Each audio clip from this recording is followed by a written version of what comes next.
ওটা বোধহয় এখন উত্তর 24 পরগনা পড়েছে। সরবেড়িয়া হাই স্কুলে নবী দিবস হবে, কিন্তু মিলাদুন নবী হতে দেবে না। এমনি থেকে উত্তর 24 পরগনা পলতারহাটির বাগজলার পরে একটা হাই স্কুলের মাঠে নবী দিবস হতে দেবে না। বিশ্বাস করুন, মুফতি আব্দুল মাতিন সাহেব এবং ওনাদের আব্বা হুজুর তখন রহমতুল্লাহ আলাইহি বেঁচে রয়েছেন। যাই হোক, আমাকেও দাওয়াত করলেন ওই স্কুল গ্রাউন্ডে, নামটা মনে নেই। সেখানে বহু অন্যান্য ধর্মাবলম্বী সমস্ত রতি মহারতি রয়েছেন, পুলিশ তো আছেই। ঠিক তেমনি করে ওখানে আমি এমনি বেড়াতে গেছি। আমার গ্র্যান্ডফাদার দাদা বলছে, আজ ওখানে খুব মারপিট হবে। কেন? বলে ওই স্কুলে মিলাদ নবী দিবস পালিত হতে দেবে না, ও সরস্বতী পূজা করবে। আর আমি তখন টাটকা, বুঝতে পারছেন, গরম রয়েছে, ইংরেজির একটু গরম। কে ওখানে সভাপতিত্ব? তো বড় বক্তা সাইফুদ্দিন হুজুর রহমতুল্লাহ আলাইহি। আর সব উত্তর 24 পরগনা 4-5টা ওনার সঙ্গে রয়েছে, উনি লিস্ট করবেন। আচ্ছা, আমি আমার দাদাকে গিয়ে বলছি, সাইফুদ্দিন হুজুরকে একটু বলো না যে আমার নাতি বলছে এই হাই স্কুলে উনি 2-4 কথা বলবেন। তো আমার দিকে ঠিক পা থেকে মাথা পর্যন্ত এইরকম দেখে নিলেন, দেখে নিয়ে বললে, ছোকরা বলবে? আচ্ছা বল। তো আমি গিয়ে শুরু করেছি। 2-2.5 ঘন্টার মধ্যে 4-5টা যে বক্তার আসার কথা ছিল, সাইফুদ্দিন হুজুর বলছেন, no need to go there, no need to go there. যে উদ্দেশ্যে আজকের এখানে আমাদের ভাষণ দেওয়ার কথা, সেই উদ্দেশ্যটা যদি এই ছোকরার দ্বারা মিটে যায়, তাহলে আমাদের যাওয়ার দরকার কি? আমি গিয়ে দোয়া করে যোগ দেবো, তোমরা কেউ যেও না, আপনাদের দোয়া নিয়ে বলছি। তো আমি সেই সময় দুটো সমস্যার সম্মুখীন হই ছাত্র জীবনে। সেই সমস্যা দুটো হলো যে আখেরি ফারদিন বা আখেরি জোহর কেন পড়তে হবে। হয়তো মুফতি আব্দুল কাইম সাহেবের আজ সে কথা মনে নেই, কিন্তু আমি লজিকের ছাত্র ছিলাম এবং আমাদের জায়গায় প্রকারান্তরে বলে ফেলি, ল কলেজে আমাকে রিপ্রেজেন্টেটিভ করা হয়েছিল বিনা ভোটে, যে মিস্টার মোল্লা রিপ্রেজেন্টেটিভ, ওর বিরুদ্ধে কেউ ভোটে দাঁড়াবে না। জেসিসি কলেজ অফ ল, পাগলা বাবার মাজার আছে তো, ওইখানে টিপু সুলতান মসজিদ থেকে একটু খানিকটা সামনে গেলে তো ওই কলেজের ছাত্র থাকা অবস্থায় আমার তখন মনে হলো যে সবাই বলছে এর কোনো প্রয়োজন নেই, প্রয়োজন নেই, কার কাছে জিজ্ঞেস করব? আমি তো অন্ধভাবে পড়ি, আর সত্যি ইমানটা তো ওইভাবে না দেখে বিশ্বাস করার নাম। কিন্তু এটা তো ওই পর্যায়ের ব্যাপার নয়, কোরআন হাদিস আল্লাহ রসুল তো ফান্ডামেন্টাল অফ ইসলাম নয়, আমার তখন মনে হতো। তো কি করে কি করা যায়? আর একটা ব্যাপার, সেই সময়ের কথা বলছি, যেহেতু লজিকের ছাত্র ছিলাম, এজমা কিয়াস কেন মানব? আল্লাহ রসুল তো অন্তিম লগ্নে একবার পরিষ্কার বলে গেছেন। শুধু ওরা বলে তাই নয়, আমিও তো জানি, হাদিসটাও জানি আর মানিও। তারপরে এজমা কিয়াস মানার প্রয়োজনটা কি? আমাকে কে যেন বলল, মানোয়ার ভাই, তোমার উত্তর দেওয়ার মতো মাওলানা আমি খুঁজে পাচ্ছি না, তবে একটা কাজ তুমি করতে পারো। ইয়াং ছেলে, সম্ভবত মাওলানা আব্দুল্লাহিল গালিব মারহুম তখন হায়াতে ছিলেন, আমাকে ডেকে নিয়ে বলছে, ওই সেই ছেলেটা রোগা, কিতাব বিক্রি করছেন। এত উপস্থিত বুদ্ধি, মানোয়ার ভাই আপনার প্রশ্নের উত্তর আমি দিতে পারবো না, উনি দিতে পারবেন, তাই নাকি? তা বলে যাই, মোটামুটি এদিক সেদিক করে গেলাম। তো উনি বুঝতে পারলেন যে আমি খুব ভেরি ইন্টারেস্টেড, জানি এনার শোনার এবং শেখার আগ্রহ আছে। আর শিক্ষক যখন মনে করে কোনো ছাত্র ইন্টারেস্ট ফিল করছে শেখাতে, তাহলে তাকে যে কোনো অ্যাট এনি সার্কামস্ট্যান্সেস তাকে শেখাবে। তা আমি বলছি যে, আচ্ছা মাওলানা আব্দুল কাইম সাহেব, এই ব্যাপারটা কি বলুন তো একটু, আমি শুনেছি আপনি নাকি খুব প্রত্যুৎপন্নমতি, তো আর জিজ্ঞেস করতে সুবিধা হবে, তর্কাতর্কি করা যাবে, ক্রস করা যাবে, এখন অল্প বয়স। তো বলছে আপনি মনে রাখতে পারবেন তো? ইনশাল্লাহ পারবো, তবে যদি পার্মানেন্ট দলিল হিসাবে মনে রাখতে পারেন তো ভালো, নাহলে একটু লিখলে ভালো হয়। তো ঝ্যাঁট ঝ্যাঁট করে আমি সেই অবস্থায় কটা লিখে নিলাম। ইজমা কিয়াস মানার প্রয়োজনীয়তাটা অনেক বছর আগের কথা বলছি, তখন আমি ওই রকম কোনো বই সামনে পাইনি যে অন্তত আখেরি জন্য, নিশ্চয়ই আপনারা বুঝতে পারছেন জুমার দিনে আখেরি ফার দিনও বলা হয়। তো এত স্বল্প পরিসরে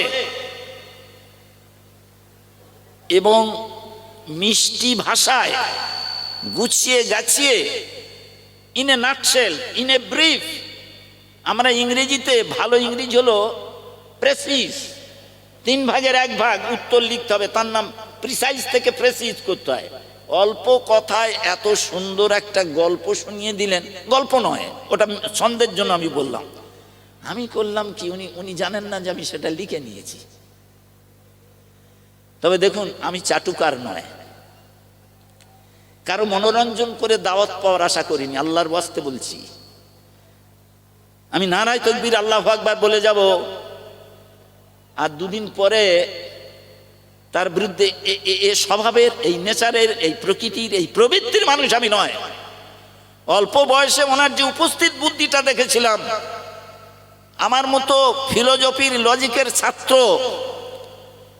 যে কলেজে ইউনিয়নের মধ্যে যাকে তাকে ছেড়ে কথা বলতাম না, প্রফেসরকেও নয়, এত সহজ ভাষায় বুঝিয়ে দিলেন, আমি সেটা কিন্তু নোট করে নিয়েছিলাম। মানার দরকারটা কি? ওয়াল্লাহ, পরবর্তী জীবনে এসে দেখলাম বড় বড় মোটা সুবিখ্যাত সুখ্যাত প্রখ্যাত লেখকদের কিতাব থেকে অত সংক্ষেপে মনে রাখার মতো কোনো উত্তর আমি জোগাড় করতে পারিনি, আজ থেকে এত বছর আগে যেটা জোগাড় করেছি। একবার কারো প্রশংসা করবেন না? একবার বলুন না সুবহানাল্লাহ, সুবহানাল্লাহ। আল্লাহর দান, আল্লাহর দান। কোন এক জায়গায় আমি, সেই তো আমার প্রকৃত বন্ধু যে আমার গুণের কথাটা যেমন তুলে ধরে, দোষের কথাটাও তুলে ধরে। ঠিক বলছি না ভুল বলছি ভাই? এই আমি অকপটে স্বীকার করছি, উনি কোন দিন আমার উপকার করবেন, আমার কাজে লাগবেন, আমার হয়ে যাবেন, এ আশায় নয়। একটা পদক্ষেপ নিয়েছেন, জাতির কি করে উন্নতি করা যায়, এই ঘুমন্ত জাতিকে কি করে জাগ্রত করা যায়, সেই পদক্ষেপ কল্পিত নয়, বাস্তবে মানুষ দেখছে, আসছে, শুনছে। আজ আমরা বসার জায়গা পাচ্ছি, কিন্তু তখন আমরা কল্পনা করতে পারিনি। কিন্তু বাসন্তীর ওপারে একটা বিতর্ক সভা থেকে ফেরার পরে যখন আমি শুনলাম,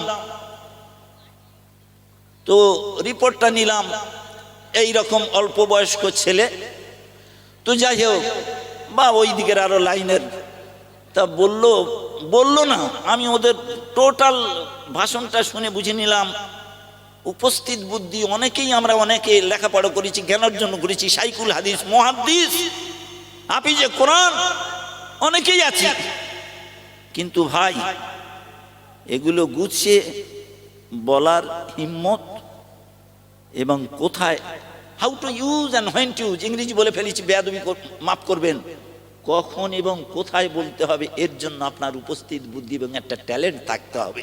শুধু জ্ঞান থাকলে হবে না। আমি হয়তো বোঝাতে পারিনি, বোঝাতে না পারাটা আমার দুর্বলতা, আপনাদের নয়। আমার কাছে অনেক টাকা আছে, কিন্তু তার ইউটিলাইজেশনটা জানতে হবে। যেমন কয়েকদিন আগের একটা সবাই বলেছিলাম, আমার সঙ্গে যারা আছে তারা জানে, সম্ভবত দক্ষিণ দিনাজপুরের, আমি শূন্য নিয়ে একটা কথা বলেছিলাম। ঠিক কথাটা এই জন্য উদাহরণ দিচ্ছি ভাই, যে ভাই জ্ঞান অনেকের মধ্যে আছে, কিন্তু সেই জ্ঞানের ইউটিলাইজেশন, সদ্ব্যবহার অনেকে আমরা করতে জানি না। আর টাকা যার কাছে থাকে তার মেজাজ গরম হয়, জ্ঞান যার কাছে থাকে মেজাজ গরম হয়, সেই মনের মানুষ নয়। তো নামাজ পড়া ভালো, নামাজের গরম ভালো নয়, টাকা থাকা ভালো, কিন্তু টাকার গরম ভালো নয়। হজ করা ভালো, হজের গরম ভালো নয়। ইলম থাকা ভালো, ইলমের গরম ভালো নয়। তো ভাই আমি যেটা বলতে চাচ্ছিলাম সেটা হলো ওনার সংক্ষেপে প্রিসাইজ করে গুছিয়ে বুঝিয়ে দেওয়ার, এবং যে পরিস্থিতিতে যেমন ভাবে বললে এই ব্যক্তি বুঝতে পারবেন, আমি সেই উত্তর সেদিন পেয়েছিলাম। দেখলাম, বলুন সুবহানাল্লাহ, সুবহানাল্লাহ। অনেকেই আমরা লেখাপড়া শিখেছি, কিন্তু বরাবরই প্রায় আমার সঙ্গে দেখা হতো, কোনোদিন আমি শুনিনি উনি একথা কোনোদিন বলেননি যে মানোয়ার সাহেব আপনার শিক্ষাগত যোগ্যতা কত? মানোয়ার সাহেব খুব বড় বড় লেকচার দিচ্ছেন, কোরআনের তাফসীর করতে পারেন? আজ পর্যন্ত শুনিনি। কি বলতে চাচ্ছি বুঝতে পারছেন? ইলম থাকা ভালো, ইলমের গরম থাকা ভালো নয়। তো কেমন আছেন? আল্লাহ ভালো রাখুক, সুখে থাকুন, ভালো থাকুন। সময় খুব ভালো নয়, একটু বুঝে সুঝে চলবেন বলতেন, আমিও বলতাম। এইরকম একটা সময়ে জিরো কথাটা যখন বললাম, ভাই ইউনো এই শূন্যকে জিরো বলা হয় ভাই, এই জন্য শুধু শোনাতে চাচ্ছি। শূন্যকে ইংরেজিতে কি বলে? জিরো। আর বৈজ্ঞানিকরা, ডাক্তাররা কি বলে? Cipher, CIPHER। সব আমাদের এই জিরোকে ইউটিলাইজ করে ইউরো হিরো হয়ে গেল। জিরোকে ইউটিলাইজ করে ইউরো হিরো হয়ে গেল। আর যার বাচ্চা ছাড়া জিরো আবিষ্কার করলো তারা জিরো রয়ে গেল।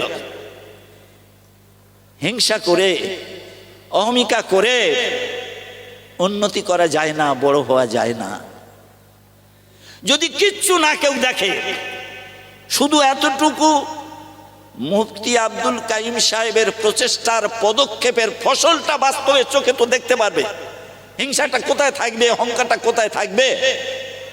তো জানেন কি, 2016 সালের 8ই নভেম্বর যখন আপনার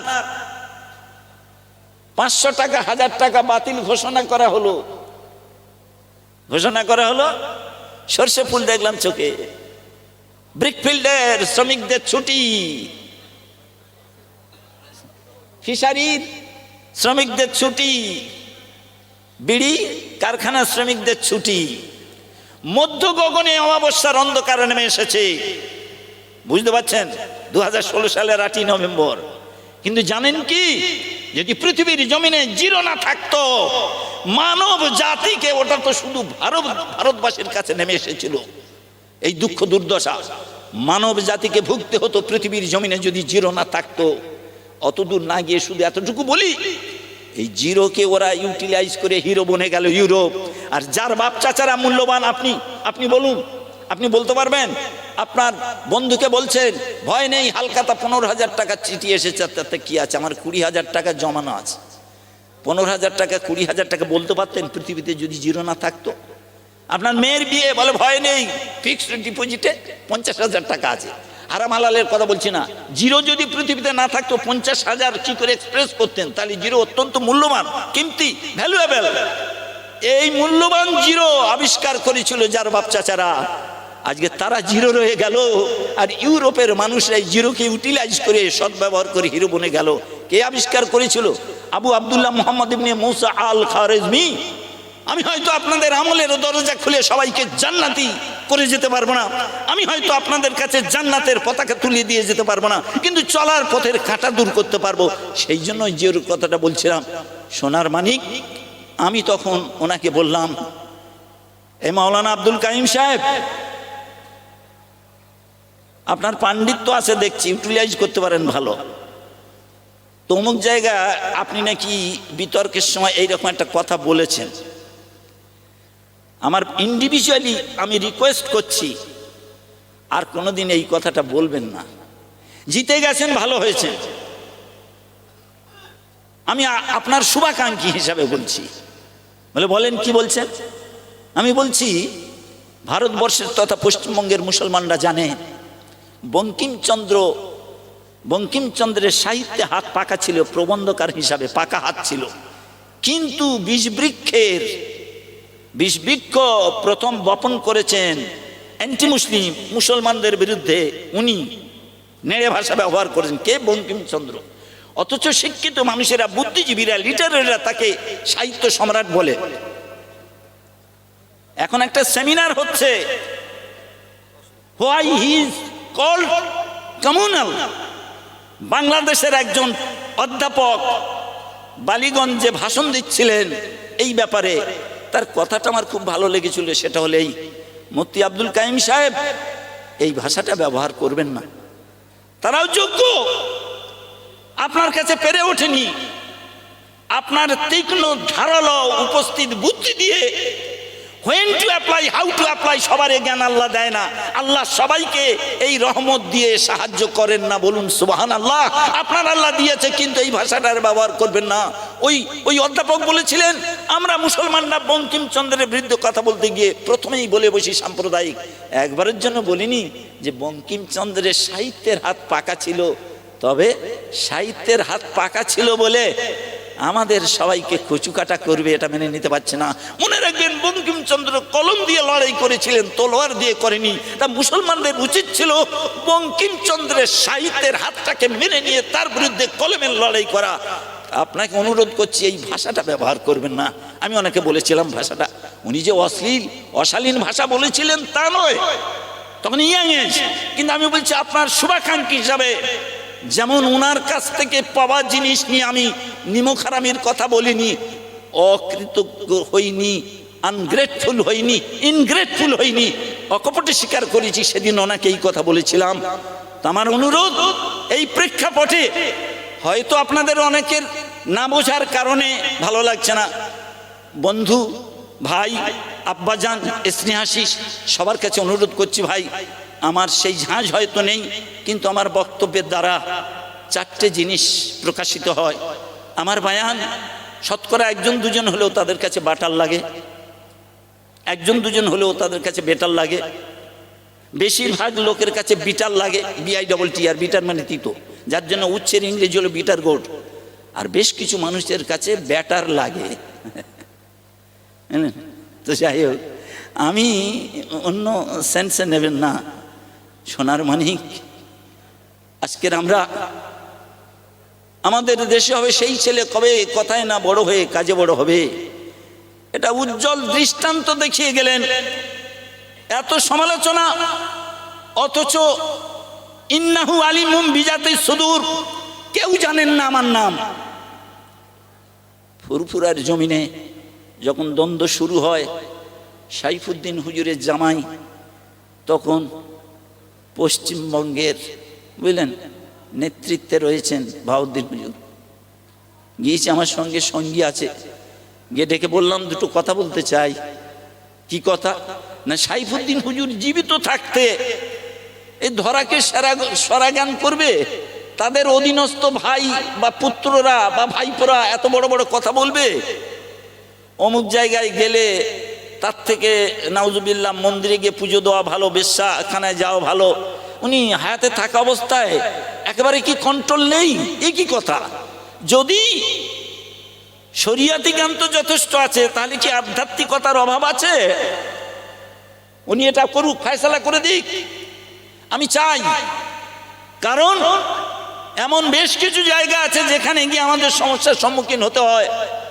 আমি ফোন করে মুফতি আব্দুল কাইম সাহেবকে বললাম, অমুক জায়গায় এইরকম একটা ঝামেলা হচ্ছে, আমি এখানে সেরকম যোগ্য কাউকে পাচ্ছি না টু ফেস দেম, মোকাবিলা করার জন্য। অনেক বছর আগে মনে থাকলেও থাকতে পারে।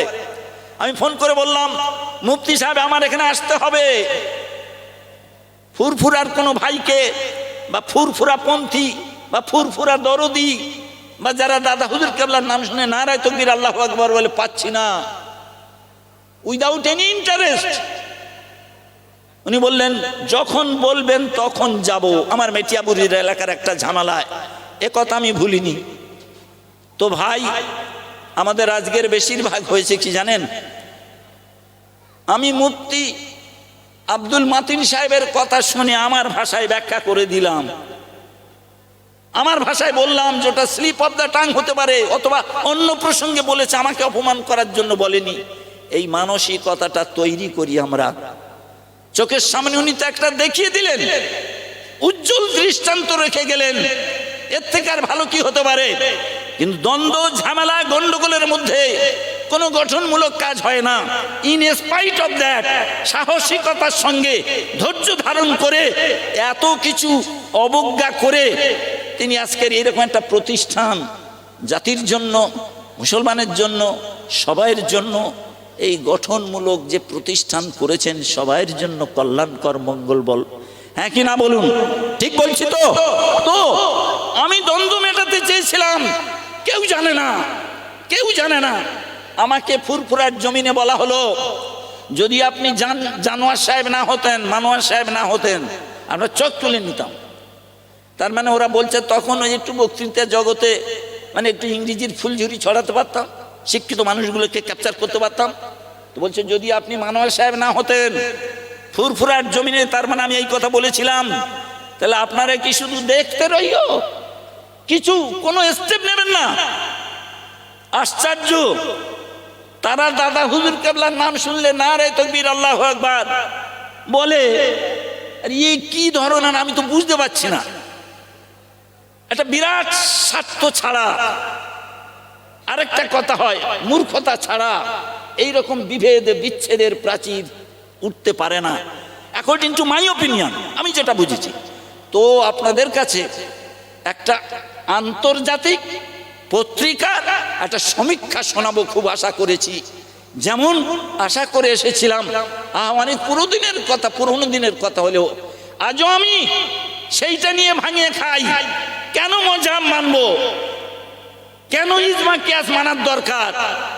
আমার আর কোনো বই দেখার দরকার হয় না, কোনো কেতাব দেখার দরকার, যে কেতাব দেখতে যাই বোঝা লাগে। এত সংক্ষেপে, in a nutshell, in a brief, এবং এত সুন্দর করে বলেছিলেন যে আজও আমার মগজে আছে এবং সেটা লিখে রেখেছি, ভুলিও না। তো আমি আপনাদের সামনে একটা আন্তর্জাতিক পত্রিকার একটা সমীক্ষা শোনাতে চাচ্ছি আজকের আমরা অনেকেই। তবে কথা প্রসঙ্গে বলে রাখি, এমএতে ফার্স্ট ক্লাস পাওয়ার হয়তো শিক্ষিত মানুষরা বুঝতে পারবেন, আমার উপরে হয়তো অফেন্ডেড হবেন, হলেও কিছু করার নেই। কিন্তু আমি মুফতি আব্দুল কাইম সাহেব বা মুফতি আব্দুল মাতিন সাহেবের শুভাকাঙ্ক্ষী হিসাবে বলছি, এমএতে যিনি ফার্স্ট ক্লাসে ফার্স্ট হয়েছেন, একটা প্রাইমারির শিক্ষক তার স্বীকৃতি দেবে, এই আশায় কি তিনি বসে থাকবেন? নিশ্চয়ই নয়। ইস, আল্লাহর ওয়াস্তে বলছি, আমাকে কেউ বলতে বলেনি, কিন্তু কার বুকের এমন পাটা আছে। ফুরফুরার জমিনে গিয়ে বলি যে আমাকে বলেছে আপনি মানুষ সাহেব না হলে আপনার জবান কেন? আমি কি এমন অন্যায় কথা বলেছি?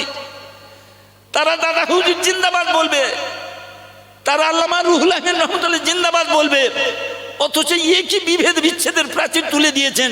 আপনি জীবিত রয়েছেন, হায়াতে রয়েছেন, এই সামান্য জিনিসটা নিয়ে একটু অ্যামিকেবল সেটেলমেন্ট করতে পারছেন না, তাহলে আপনাদের শরিয়াতি জ্ঞান আছে, তরিকতার জ্ঞান নেই, তাসাউফের জ্ঞান নেই। বুঝতে পারছেন কি বলছি?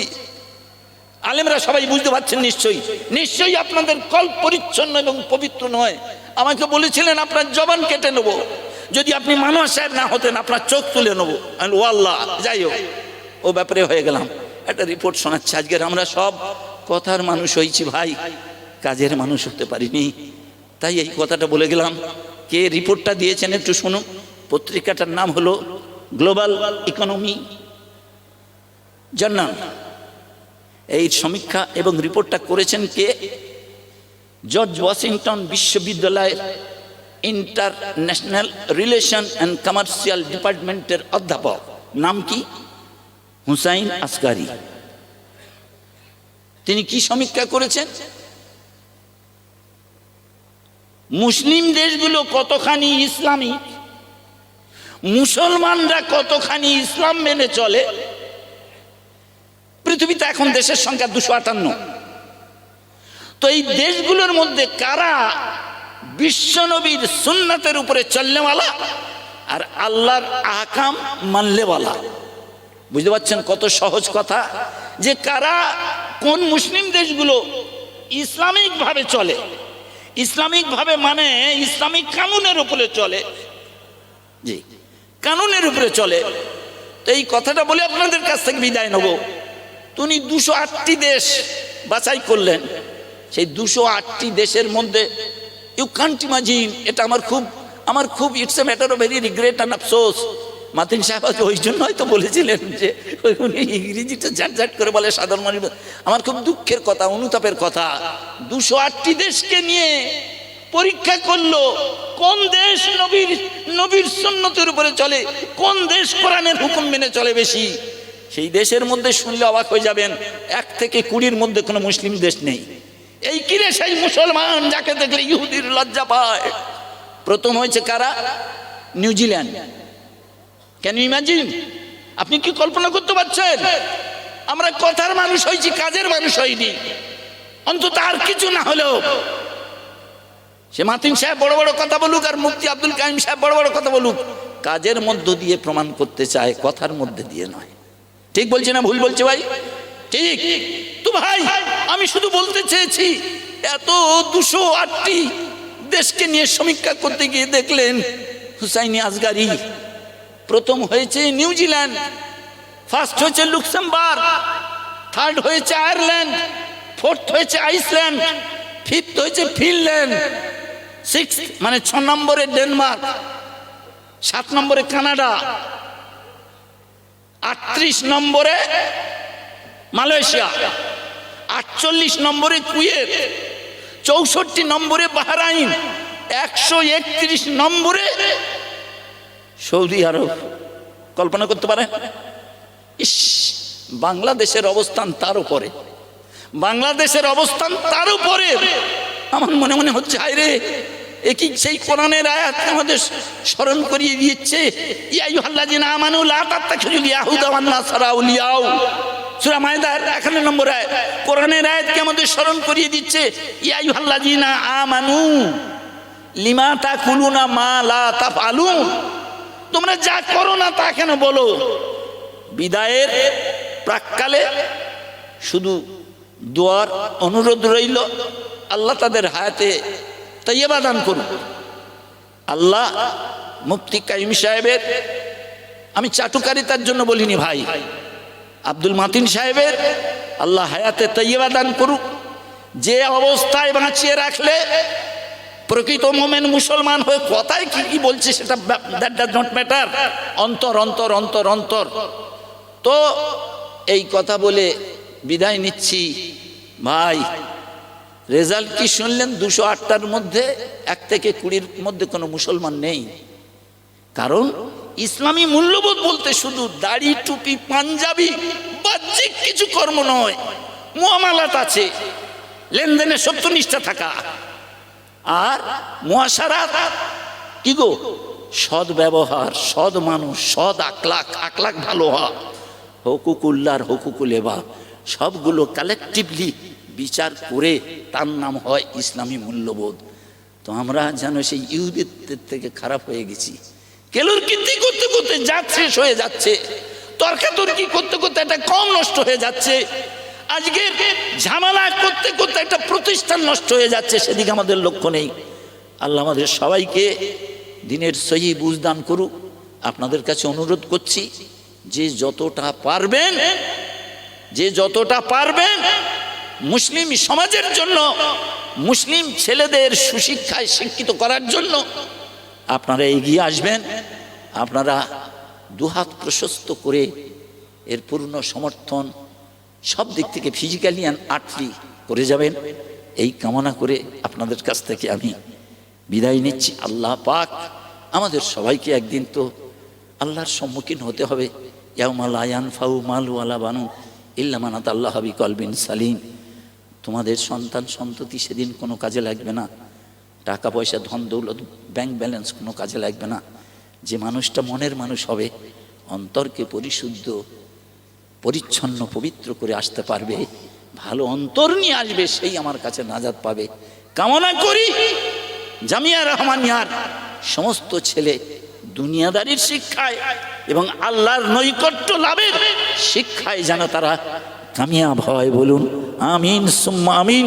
যারা এর পিছনে সর্বত্র সবসময় প্রহরীর মতো কাজ করছে, আল্লাহ তাদের হায়াতে বরকত দিক, রুজিতে বরকত দিক। আমি আপনাদের কাছ থেকে দোয়ার দরখাস্ত রেখে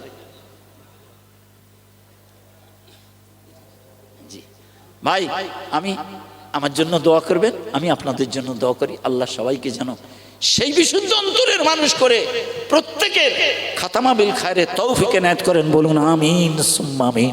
আসসালামু আলাইকুম রাহমাতুল্লাহি ওয়া বারাকাতুহু। ওয়া আলাইকুম আসসালাম ওয়া রাহমাতুল্লাহি ওয়া বারাকাতুহু।